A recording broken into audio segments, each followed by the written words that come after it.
So I wanted to do a video in response to the DC crash and the Toronto crash and talk a little bit about pilot minimum qualifications coming up.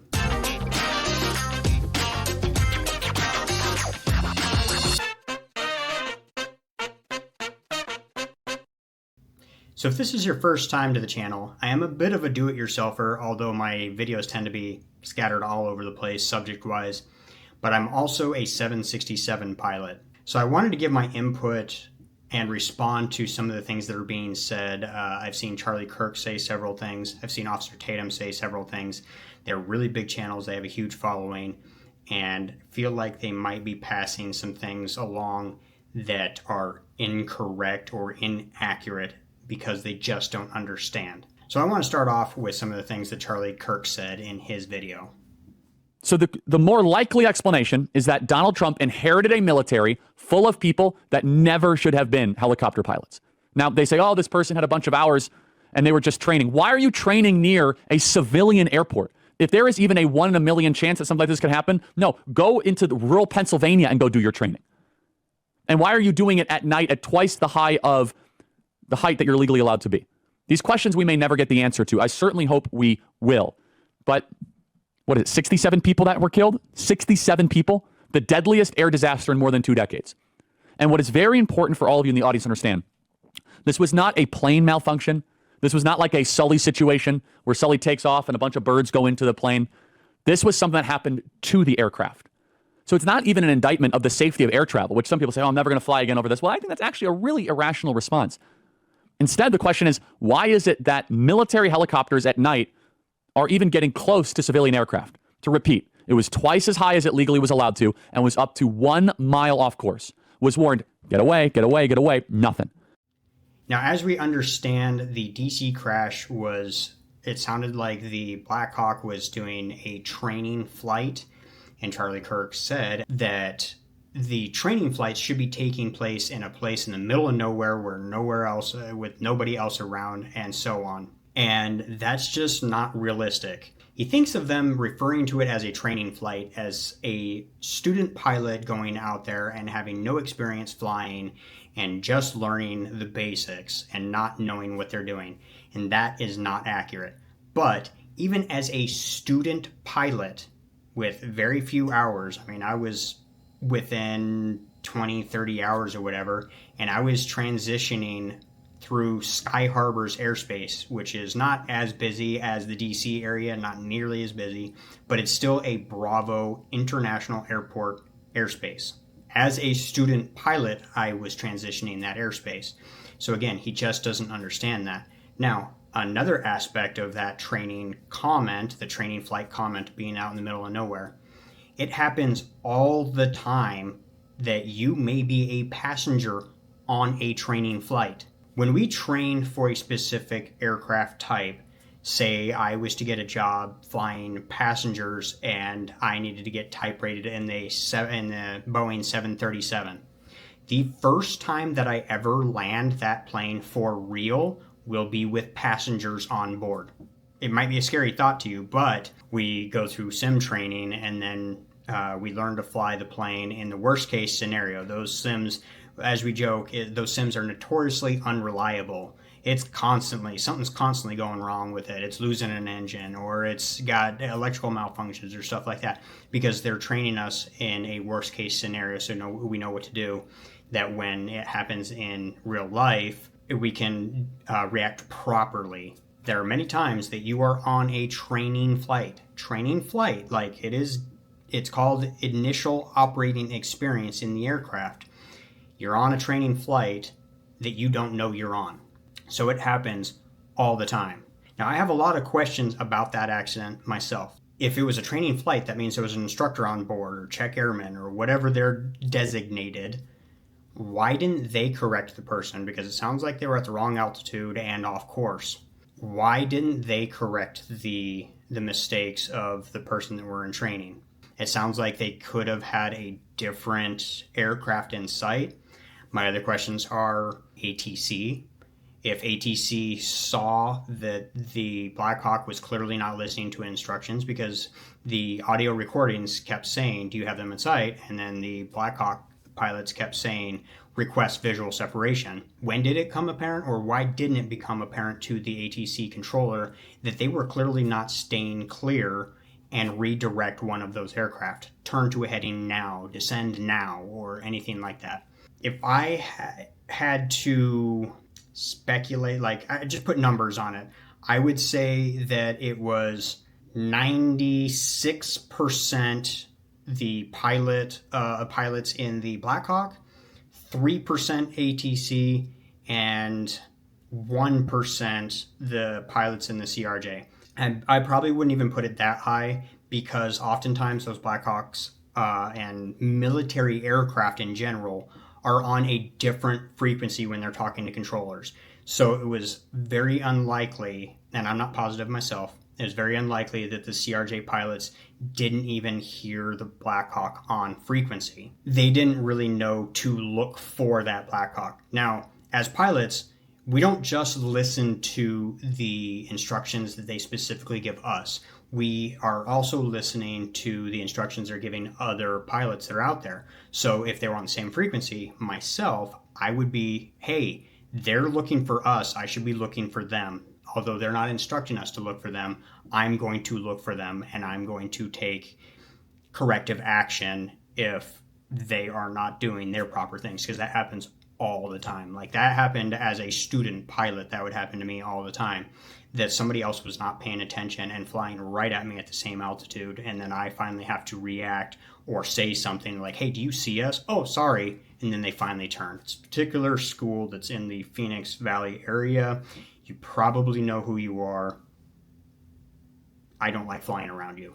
So that is, I mean, I put it very small on the pilots of the CRJ, but if they knew to be looking for them and knew that they were not doing what they were supposed to, they could have taken their own actions without ATC and reacted, climbed, gone around, whatever, turned, and then told ATC, hey, we're trying to avoid traffic. But it was likely that they didn't even know that they needed to be looking for them. At that low of an altitude, our TCAS, which is traffic avoidance collision, won't give us a resolution advisory at that altitude. Now, normally it would at higher altitudes. It would communicate between the two aircraft and tell one aircraft to climb and the other one to descend to avoid them. Those are just kind of my small opinions on it. Now, as far as the Toronto crash, this is in response to the video that Officer Tatum made that really frustrated me. I was getting really frustrated watching it. And here's a little bit of that. You are ascending faster than you should. If your approach is off, circle back. I think it's that simple. Circle back. I seen people, I was on a plane where we missed the approach. And nobody knew it. They didn't say anything. But since I'm in the aviation and I love airplanes and I'm just obsessed with it, I knew something wasn't right. We go down. I know what the 20-minute ascent is. We going down. We lighten up. We go. I see it try to get to the runway. And then, and we're up again. And it took 20 more minutes for us to land. I say something happened. Something happened. He did not make that runway. He didn't make the runway. What could have happened? Maybe they landed too deep and they couldn't stop it enough time. Maybe they wasn't right on the runway. Maybe it was visibility was wrong. They knew the runway was wrong. They abandoned the landing and they went back around. Go back to the people here. It looks to me like the pilot was going too fast in the ascent and ended up bouncing off the ground in a descent. If I said ascent, I meant descent. Y'all know what I'm talking about. I'm talking too fast. It's the descent. If they're going too fast in the descent, you're going to bounce on the ground, and it's going to catch everything on fire. Now, it's come out. I don't know if this is 100% true. I see people reporting on it, that the whole crew was a female crew. I'm not trying to make too much of a judgment because I don't know, right? Pilots make mistakes, male or female. However, this celebrated all-female crew, they better have been qualified. They better have been qualified. Because if they weren't qualified and they just trying to make a statement because all women can do it and we don't need men and the patriarchy and all this, and y'all then bounced off the runway about to kill everybody, somebody need to say something. That's all I'm replying to. I don't think that there should ever be an all-white crew, an all-black crew, an all-women crew, all-trans crew. They should be all qualified. They should be all qualified. Now, in that video, he said that he was in aviation or familiar with it or something to that aspect. And I'm just not buying it. Some of the terms that he used, like when an aircraft goes around, we initiate a go around if something is not quite stable, if something doesn't look right, if there's traffic on the runway, our descent rate becomes too great we will initiate a go around. We are taught that in the airlines, but we're also taught that by our company that you will not be faulted by going around. You won't be questioned. You won't be penalized or whatever. So if we're coming in and we realize that we did not have our correct final flap setting, go around. If we're coming in and our descent, if it was not previously briefed that our descent may go above 1,000 feet per minute, go around. If there happens to be an aircraft pulling on the runway or something like that, go around. Southwest 2504 going around. 2504, roger that, maintain 3000. Southwest 2504 up to 3000. Flight 560, hold your position there. Hold today's flight 560. Whatever the cases may be, we go around. So, and that's done out of safety. Sometimes everything could just end just fine, or it could end up like it did in Toronto. Now, I'm not talking more about the accident itself. All I can see is some of the video footage. It looked like at the very end their sink rate might have increased a little bit, but most of the time aircrafts can handle a hard landing like that. For it to completely collapse and fail, seems like there was other extenuating circumstances. Not because of anything they did, but maybe because the gust suddenly disappeared at the last 10, 20 feet or something like that, which decreases your airspeed, which is going to increase the sink rate and cause you to touch down harder. What Officer Tatum said in his video, and I've heard Charlie Kirk say this too, about in referencing DEI hire. Now, it is speculated that the Toronto plane had an all-female crew. And so what he is trying to imply, as well as Charlie Kirk has tried to imply, is that a DEI hiring practice leads to potentially unqualified pilots. And that term, qualified, that words mean something. And that's what I have the biggest complaint with. Now, DEI hiring in itself, real quick, I do not agree with it. Because of the 1964 Civil Rights Act, it is illegal, whether you are preferencing minorities or you are discriminating and not hiring minorities. Either way you look at it, it is illegal, and I do not know how companies and government entities or whatever have gotten away with operating under those practices. Personally, I think that resumes shouldn't, you shouldn't have a gender or race or anything like that, including other things that you fill out that have races on it. But anyway, I'm going down a rabbit hole and I'm digressing, so I'm trying to stay on topic. But anyway, DEI hiring is 100% illegal. To say that those pilots, whether they're hired DEI or not, are unqualified is 100% incorrect. Because American-based carriers cannot just ignore regulations that were set by Congress and the FAA. They can't just ignore them, like some people think that they can. They cannot just ignore them. So let's talk about some of those qualifications. Doesn't matter the pilot. Doesn't matter what pilot they want to hire. They all have to have minimum qualifications in it. And for the CRJ that they were flying into Toronto, that is a regional airline. Now, the majors have the same legal requirements that the regionals do, but usually it's the regionals that hire you first, and usually the majors require more. But anyway, you could go to the majors with these numbers. Doesn't matter. You need a minimum of 1,500 flight hours.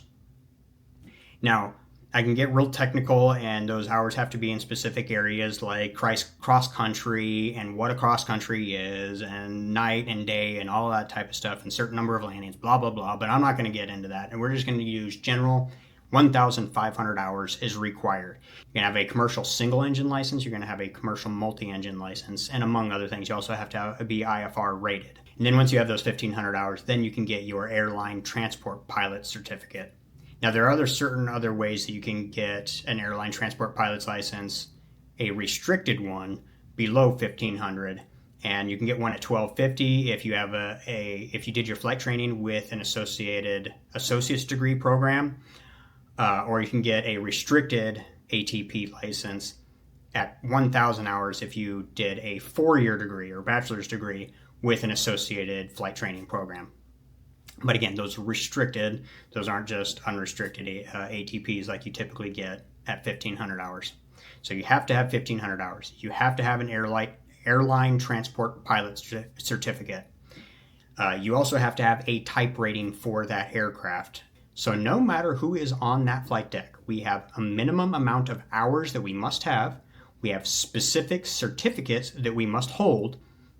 We have to all go through the same training at that airline, and we all must have the same type rating. It doesn't matter, DEI or not. We all have to have the same. So I'm definitely not saying that there are not better pilots than others. I mean, look at me. I was able to get into a 767. But the fact that both Charlie Kirk and Officer Tatum have both talked about whether they wonder if a pilot is qualified to be there is really frustrating, to say the least. The new word is triggering, so we could say that I got triggered by using the word qualified. Do they deserve to be there more than somebody else that they may have passed? That's a different argument.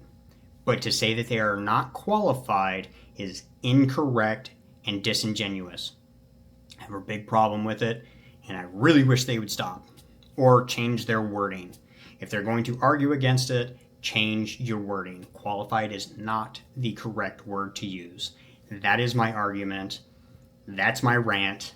That's it for this video. We'll catch you on the next project. See ya.